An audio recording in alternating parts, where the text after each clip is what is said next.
এক রাত দুদিনের এক চমৎকার উইকেন্ড পুরুলিয়া ট্যুর প্ল্যানের খোঁজ পাবেন এই পর্বে। পাহাড়, ড্যাম, ইতিহাস আর চমকে দেওয়ার মতো সব স্পটের এক দুর্দান্ত প্যাকেজ। মাত্র দুদিনের ছুটিতে 1003 টাকার মধ্যে ঘুরে নিন জয়চণ্ডী পাহাড়, গড়পঞ্চকোট, পাঞ্চেত আর বরন্তি। গত 4 জানুয়ারি 2025 আমি চলে এসেছিলাম এই পুরুলিয়াতে। এক রাত দুদিনের এই ছোট্ট বাজেট ট্যুরে আমি বলবো পুরুলিয়া কেমনভাবে আসবেন, কোথায় যাবেন, কি দেখবেন আর কোথায় থাকবেন। শেষ পর্যন্ত দেখতে থাকুন।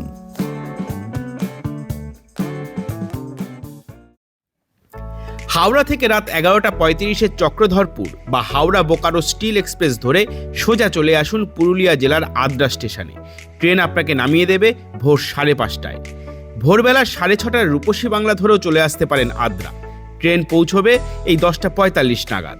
স্টেশন থেকে একটা অটো বা টোটো ভাড়া করে চলে আসুন হোটেলে।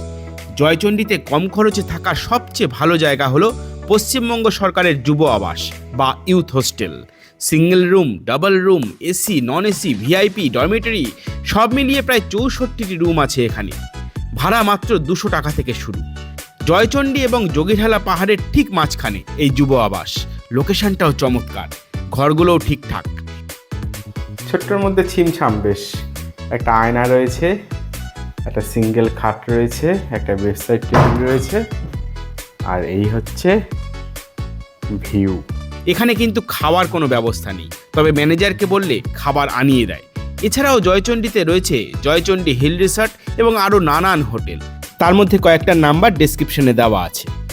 হোটেলে চেক ইন করে ফ্রেশ হয়ে এবার বেরিয়ে পড়ুন জয়চণ্ডী পাহাড়ে ওঠার জন্য। শীতকালে 28 ডিসেম্বর থেকে 2রা জানুয়ারি পর্যন্ত এই জয়চণ্ডী পাহাড়ের পাদদেশে পর্যটন মেলা অনুষ্ঠিত হয়। এই সময় এলে গ্রামের মেলার স্বাদ পাবেন, তবে একটু ভিড় হয়। এই সময়টা বাদ দিয়ে বছরের বাদবাকি সময় ফাঁকা থাকে, তবে গরমকালে কিন্তু প্রচণ্ড গরম পড়ে। এখান থেকেই আপনারা লাঞ্চ করে নিতে পারেন। জয়চণ্ডী পাহাড়ের মাথায় উঠতে হলে আপনাকে ভাঙতে হবে 503টি সিঁড়ি। খুব একটা কষ্ট হয় না, মাঝে মাঝে একটু বিশ্রাম নিলে সহজেই উঠে যাওয়া যায়। পাহাড়ে ওঠার পথে চোখে পড়বে এই টাওয়ারটি। অনেকে একে ওয়াচ টাওয়ার বলে ভুল করলেও এটা কিন্তু একদমই ওয়াচ টাওয়ার নয়, এর নাম সিমাফোর টাওয়ার। এক ধরনের অপটিক্যাল টেলিগ্রাফ সিস্টেম। 200 বছর আগে যখন টেলিগ্রাফ বা টেলিফোন কিছুই ছিল না, তখন এই সিমাফোর টাওয়ার ছিল দ্রুত খবর আদান প্রদানের একটি মাধ্যম। এখন ভগ্নপ্রায় হলেও খবর আদান প্রদানের প্রক্রিয়াকে তুমুল পাল্টে দিয়েছিল এই সিমাফোর সিস্টেম। টাওয়ার দেখে নিয়ে এবার উঠে আসুন পাহাড়ের ওপরে। এতক্ষণের সিঁড়ি ভাঙার ক্লান্তি আপনার মুহূর্তে কেটে যাবে। প্রায় 550 ফুট ওপর থেকে পৃথিবীকে দেখতে যে কী অপূর্ব লাগে, এখানে না এলে তা বুঝতে পারবেন না। দূরে দেখা যাবে রামসীতা পাহাড়, চারদিকে ধান ক্ষেত, আর সবার উপরে দাঁড়িয়ে আছেন আপনি। একটা অপূর্ব অনুভূতি। পাহাড়ের ওপরে রয়েছে জয়চণ্ডী মাতার মন্দির। কথিত আছে রাক্ষস শুম্ভ নিশুম্ভকে মা চণ্ডী এই পাহাড়ের ওপর নিধন করেছিলেন, তাই এই পাহাড়ের নাম জয়চণ্ডী। পাহাড়ের একদিকে রয়েছে পাথরের উপর 2টি লম্বা গর্ত। জনশ্রুতি যে এটা নাকি রাবণের রথের চাকার দাগ। আর এই গর্তের মধ্যে জমে থাকা জল হলো সীতার চোখের জল। এ জল নাকি কখনোই শুকোয় না। এমন নানা গল্প ছড়িয়ে রয়েছে জয়চণ্ডী পাহাড়ের আনাচে কানাচে। পাহাড়ের ওপরে আপনারা 4:30 পর্যন্ত থাকতে পারবেন, তারপর নেমে আসতে হবে নিচে। আসার সময় পাহাড়ের ওপর থেকে সানসেট দেখতে কিন্তু ভুলবেন না।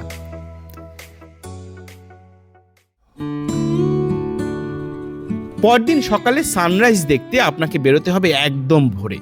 ইউথ হোস্টেলের সামনে থেকে ক্ষেতের মধ্যে যদি বেশ কিছুটা নেমে পড়তে পারেন, তাহলে দেখতে পাবেন এই দৃশ্য।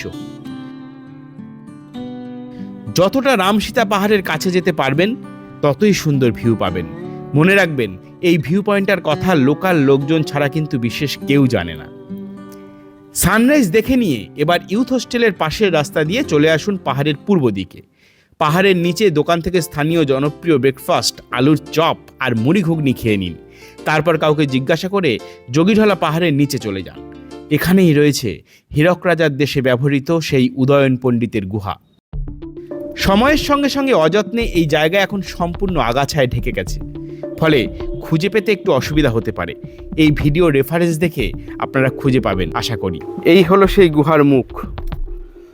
এই হচ্ছে ওপরের বিশাল পাথরটা, আর ঠিক তার নিচে এই হচ্ছে সেই পাথর যেটাতে গামছা মেলা ছিল, যা দেখে বাঘা সন্দেহ করেছিল। এই হচ্ছে গুহা, এখানে শুয়েছিল উদয়ন পণ্ডিত। এরপর হোস্টেল থেকে চেক আউট করে একটা অটো ভাড়া করে বেরিয়ে পড়ুন সাইট সিইংয়ের জন্য। সংখ্যায় যদি আপনারা 8 জন হন তাহলে সব থেকে ভালো, কারণ একটা অটোতে 8 জনই ধরে। টিম মেম্বার সংখ্যায় যত বেশি হবে খরচ তত সাশ্রয় হবে। আমি জয়চণ্ডী থেকে এই শম্ভুদার অটোতে এসেছি। শম্ভুদার নাম্বার আমি দিয়ে দেবো, বড্ড ভালো মানুষ, দারুণ কথা বলেন, খুব ভালো। আমি শম্ভুদার নাম্বার এই স্ক্রিনে দিয়ে দিচ্ছি, আপনারা চাইলে কন্ট্যাক্ট করে নিতে পারেন। আগে এই পাঞ্চেত, গড়পঞ্চকোট আর বরন্তী, মাইথন এইসব ভ্রমণের যে খরচাটা হতো অটোতে, সেটা প্রায় 1200 টাকার মতন ছিল, কিন্তু এবছর থেকেই খরচাটা বেড়েছে, প্রায় 1600 টাকার মতন হয়েছে। দামোদর নদের উপর তৈরি হয় এই পাঞ্চেত ড্যাম।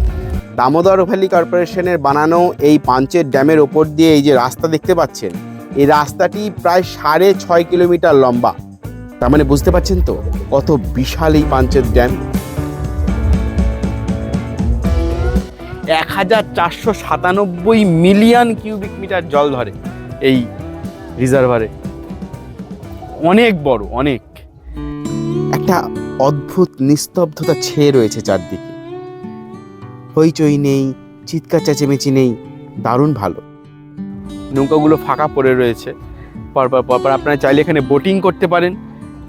এখানে মাছ ধরা হয়, চাইলে মাছ ধরার সময় আসলে মাছও কিনতে পারেন। ড্যামের ওপর থেকে এই সিঁড়ি সোজা নেমে গেছে জলের দিকে। আপনারা চাইলে এখানে স্নানও করে নিতে পারেন, জল কিন্তু বেশ পরিষ্কার, স্বচ্ছ। পাঞ্চেতে এসে আপনারা বোটিং করতে পারেন। বোটিং করার জন্য আপনাদের পাঞ্চেতের একদম ধারে নেমে যেতে হবে। এই যে আমার পেছনে সিঁড়ি আছে, এই সিঁড়ি ধরে আপনারা একদম নিচে নেমে যাবেন। নিচে লাইন দিয়ে বোট দাঁড় করানো থাকে, এই মুহূর্তে বন্ধ আছে। তো এখানে এসে আপনারা ওই 200-400 এরকম ভাড়া পড়ে, তাতে আপনারা এই পাঞ্চেত ঘুরতে পারেন, ভালো লাগবে। রিজার্ভারের ঠিক উল্টো দিকে রয়েছে এই দামোদর নদ, যার উপরে বানানো এই পাঞ্চেত ড্যাম। নদের ওই পাড়টা হচ্ছে ঝাড়খণ্ড, এই পাড়টা পশ্চিমবঙ্গ। আর আমি এখন লক গেট ক্রস করে এই ঝাড়খণ্ডের মাটিতে এসে দাঁড়িয়ে আছি।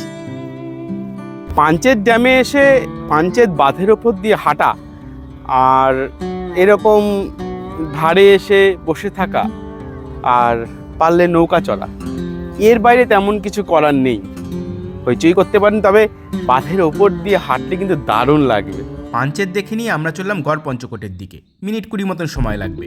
এই গড়পঞ্চকোটের উচ্চতা প্রায় 2100 ফিট। এই পাহাড়ে বলা হয় 5টা দুর্গ ছিল, এবং এই দুর্গের এলাকা ছিল প্রায় 12 বর্গ মাইল এলাকা জুড়ে, বিশাল বড়। পাহাড়ের উপরের 5টা দুর্গ থেকেই এই পাহাড়ের নাম পঞ্চকোট হয়েছিল বলে মনে করা হয়, আর পাহাড়ের পাদদেশের নাম গড়পঞ্চকোট। গড়পঞ্চকোট পাহাড়ের গোড়ায় ছড়িয়ে রয়েছে প্রচুর প্রচুর মন্দির, পাহাড়ের ওপরেও রয়েছে মন্দির। আমি এখন উঠছি পাহাড়ের ওপরে একটু ট্রেকিং করে। বেশ খাড়াই, তবে খুব কঠিন নয়। যাদের হাঁটুর সমস্যা তাদের সমস্যা হবে একটু উঠতে। প্রায় 400 বছর আগে বানানো পঞ্চকোট পাহাড়ের ওপরে রঘুনাথ মন্দিরের গেট। গড়পঞ্চকোটের গল্প শুরু হয় আজ থেকে প্রায় 2000 বছর আগে, সেই 80 খ্রিস্টাব্দে, মানে যীশুখ্রিস্টের জন্মের জাস্ট 80 বছর পরে। মল্লরাজ রঘুনাথ সিংহ, যার রাজত্বকাল 1626 থেকে 1656, সেই সময়কালের মধ্যে এই মন্দিরটি স্থাপনা করা হয়। তবে এর থেকে এই অঞ্চলে যতগুলো মন্দির আছে, সেই মন্দিরগুলোর সৃষ্টির একটা সময়কাল আন্দাজ করা যায়। নিচেও রয়েছে প্রচুর ছড়িয়ে ছিটিয়ে থাকা মন্দিরের আর প্রাসাদের ধ্বংসাবশেষ।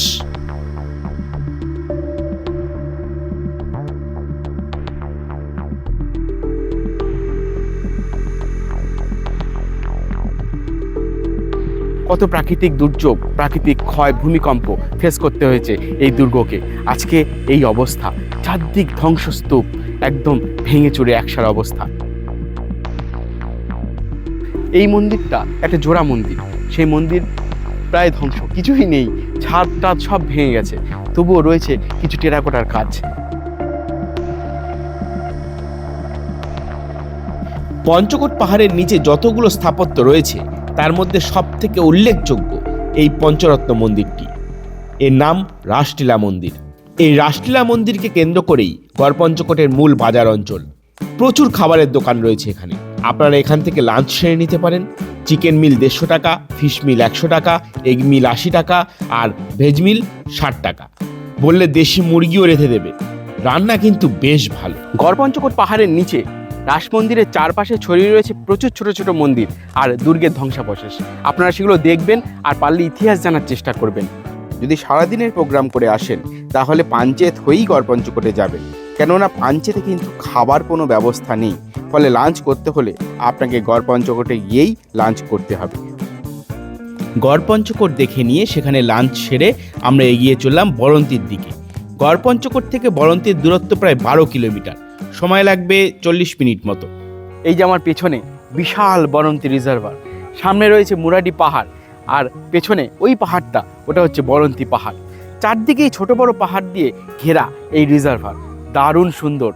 এই বরন্তী আসলে বিখ্যাত সানসেটের জন্য। এই দেখুন, বরন্তী রিজার্ভারের ধারে গুড় জাল দেওয়া হচ্ছে। আশেপাশে প্রচুর খেজুর গাছ রয়েছে, সেখান থেকে খেজুর রস নিয়ে এই গুড় তৈরি হয়।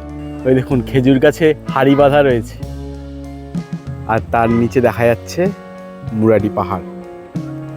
আমার পেছনে যে ব্যারেজটা দেখতে পাচ্ছেন এটা হচ্ছে মুরাডি ড্যাম। এই মুরাডি ড্যাম বরন্তী নদীর উপর বানানো। এইখানে হচ্ছে রিজার্ভার, আর ঠিক এর পেছনেই বরন্তী নদী, আর সেই নাম অনুসারেই এই জায়গার নাম হচ্ছে বরন্তী। আর বরন্তী হিল তো রয়েইছে।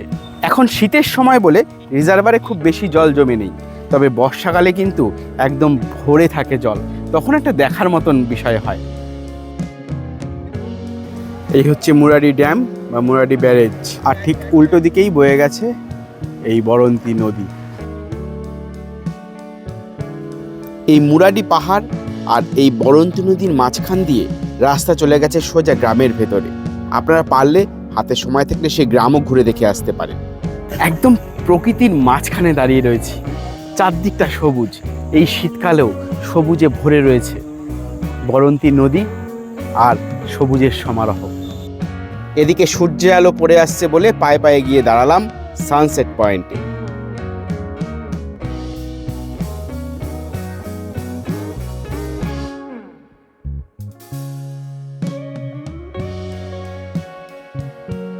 সানসেট দিয়ে এই পর্বটা শেষ করব।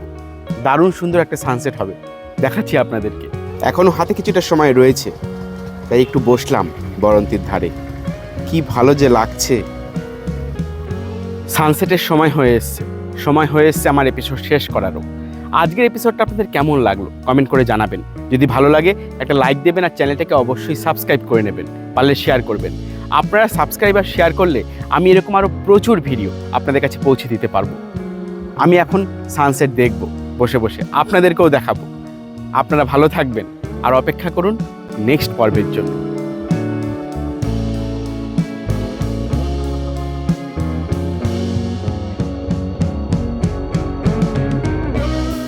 সানসেট দেখা হয়ে গেলে অটোতে করে আবার ফিরে আসুন আদ্রা স্টেশনে। এখানে রাত্রিবেলা কিছু খেয়ে নিয়ে রাত 10:35 বোকারো হাওড়া স্টিল এক্সপ্রেস ধরে ফিরে আসুন হাওড়ায় ভোর 5:30টায়। ব্যাস কমপ্লিট 1 রাত 2 দিনের পুরুলিয়া ট্যুর প্ল্যান।